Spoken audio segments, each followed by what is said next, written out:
This really feels like the battle between creation and destruction. Before I proceed to give you what you need, my friends, be sure to smash that like button as it helps the video rank up, which means more people can enjoy the content. Now, in today's video, we're gonna be looking at two gods who have not had a storyline in a while.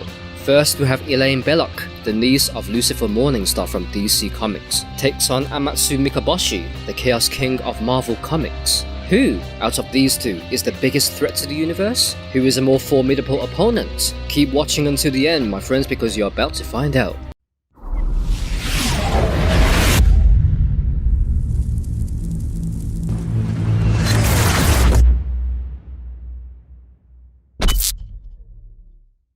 Elaine Belloc was the first true angel baby. Keeping with the idea that angels can't conceive, Michael was captured and experimented on by Sandalphon in order to create Elaine. She grew up thinking she was an ordinary teenager. However, after her friend Mana was murdered, she tries to summon Lucifer to help her. Though this fails, she does meet the devil and finds her friend's murderer. It is later revealed that Elaine was actually the daughter of the archangel Michael Demiurgos. Through her adventures with Lucifer, she slowly explored her powers and wanted to know more about her parentage. After she sacrificed her life to save Lucifer's, Lucifer then made her a guardian of his realm, except for hedgehogs because Mana became the guardian of hedgehogs. This elevated her to being a god. By the end of her story, Elaine Belloc took over the Presence's throne as the supreme being of all creation. Amatsu Mikaboshi, an aspect of Oblivion, was believed to be the Japanese god of chaos, like his inspiration. Before the beginning of time, Mikaboshi dominated the void of emptiness as the sole living entity. When Japanese Shinto gods Izanagi and Izanami began to mold and populate the earth with living beings, Mikaboshi was enraged. After Izanagi and Izanami brought more gods to create the Amatsu Kami pantheon, Mikaboshi tried to kill every single one of them off. However, he was defeated and was sealed away for thousands of years in Yomi, the Japanese underworld. There he waited to regather his strength to return the universe once again into a void of nothingness. When we first meet Elaine, she was just a simple high school student, but throughout her adventures, her powers continued to grow. The first power she showed was her ability to talk to ghosts. She was once guided by her deceased grandmothers to find her friend Mana's murderer. Elaine later discovered she had the power of astral projection, which is the ability to send her spirit out of her body. After sacrificing her life to allow her uncle, Lucifer, to be reborn, who in turn made her a guardian of his realm, Elaine's powers grew immensely. She now has the powers of flight, teleportation, telekinesis, and telepathy. After her father Michael Demiurgos' death, Elaine inherits the Dunamis Demiurgos, which is the spark that created the first atom of the universe. Her new reality and space-time manipulation are so large. She accidentally created her own cosmos after losing control. She can shapeshift, perform various styles of magic and energy projections, and when she became the new presence, she gained unlimited power. Anything she wanted to do, she could do. Much like Elaine Belloc, Mikaboshi slowly grew in power as his storylines progressed. Mikaboshi is a practitioner of dark Japanese magic, which has been proven to be effective against the Greek god pantheon. Other powers Mikaboshi possesses include shapeshifting, flight, and teleportation. His ability to manipulate matter allows him to create shadow copies of himself, as well as animating and manipulating corpses. As the conqueror of Yomi, Mikaboshi can also capture and detain astral bodies and souls of the recently deceased human beings. Similarly to Mephisto, he can even send the soul back to the mortal realm. However, there are limitations, as he can't do this with every single soul. There must be some conditions we don't know of yet to make this happen. With these powers, he has obliterated hell, banished the cosmic entity of death from reality, and also destroyed the Demogorge, an entity who devoured the elder gods themselves with ease. Mikaboshi's power leveling can be seen throughout the Secret Invasion and Chaos War story arcs. After destroying thousands of alien deities and foot soldiers, he was able to go beyond his Terran form and become the Chaos King. In this form, he is the embodiment of chaos and nothingness from before the beginning of time. In this form, multiple deities were absorbed into him, such as the chief sun goddess Amaterasu of the Amatsu Kami pantheon. He then would resurrect them to fight for him, as he did with Athena, the Greek goddess of wisdom. In his Chaos King form, he is an opposing force to death and eternity.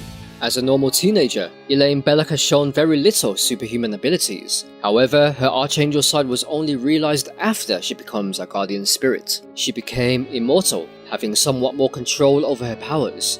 Elaine taught herself to control her astral projection and also mastered the ability to see and talk to ghosts. When she became the Presence, she inherited all her predecessors' abilities. No one can lie or manipulate her. She is omnipotent, one with unlimited powers and potential, omniscience, all-knowing, and omnipresent, the ability to always appear everywhere at all times. She also has a knack for diplomacy. During her mission to banish all immortals from Lucifer's realm, Elaine strikes a deal with Thole that if he was to remain in Lucifer's realm, she would have to make him immortal. Mikaboshi has the typical superhuman strength, speed, endurance, durability, healing, and agility of an Amatsu Kami god. Unlike the other Amatsu Kami who age over thousands of years, Mikaboshi is immortal. Thanks to his shape-shifting powers, Mikaboshi has shown his ability to be deceitful by often disguising himself as a harmless female. He also managed to deceive and brainwash Ares' son, Alexander, into attacking his own father. Mikaboshi has shown his fighting abilities by taking on Zeus, Achilles, Ares, Athena, and Apollo of the Greek gods. He is also shown to be an excellent strategist, such as using Zeus's body as a puppet to fool Hercules into unlocking the throne room of the Council Elite's celestial axis. He gains more abilities with more beings absorbed into him. For example, after absorbing Athena, he gained unlimited wisdom. Unfortunately, Elaine doesn't have any weapons of her own. However, she has had many experiences with occult items throughout her adventures, such as the World Tree. Mikaboshi, however, does have a weapon he has used and even lent to Alexander, which was the sword known as Grasscutter. This sword was used by Mikaboshi to eliminate multiple pantheons. At the beginning of her story, Elaine struggled a lot with her powers. Her first time astral projecting led to her being captured by Lady Lies and almost being tortured. After wielding the powers of the Dunamis Demiurgos, she created a whole cosmos by mistake. She taught herself most of the time, meaning she made a lot of mistakes. However, Lucifer has stepped in to help her a lot too. Elaine was also very naive. She instantly agrees to a plan to save Lucifer, not really realizing what the price was until the deal was done. However, now that she has merged with the universe and is the new Presence, all these weaknesses are gone. On the other hand, Mikaboshi's arrogance often gets his plans cut short, especially during the time when he handed a sword to Alexander, son of Ares, to help him carry out his evil plan by slaying pantheons of gods. Mikaboshi thought, this is it, I finally got these clowns. Little did he know that Alexander still had ties to his father, Ares, and his grandfather, Zeus. So the moment his father talked some sense into him, Alexander turned around and cut Mikaboshi to shreds with his new toy, the Grasscutter sword. It could also be this arrogance that caused him to be sealed in his own pocket universe at the end of his story. Like the many previous battles we've had on this channel, it's a tough one when it just comes down to powers and abilities. Both contestants have shown immense powers. Elaine Belloc can create universes. Mikaboshi can destroy pantheons of gods. Once again, it has to come down to the personality, and in that regard, it is obvious who is more dangerous. In terms of power, Mikaboshi is an aspect of Oblivion, who is a cosmic entity on par with death. Elaine is the supreme being of all creation, including life and death. There is no comparison. However, Elaine has done something Mikaboshi has not done. She was willing to sacrifice herself for others and for humanity. In order to wake Lucifer, Elaine sacrificed her life.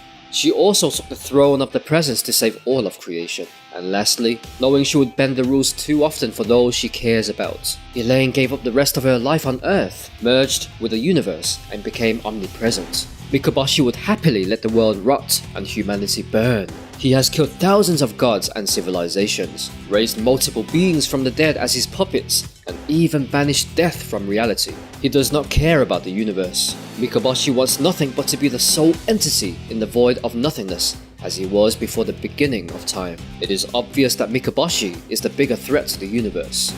Let me know what you guys think, because I'm very curious as to what your stance is on this, Do you guys think Elaine will ever become a threat?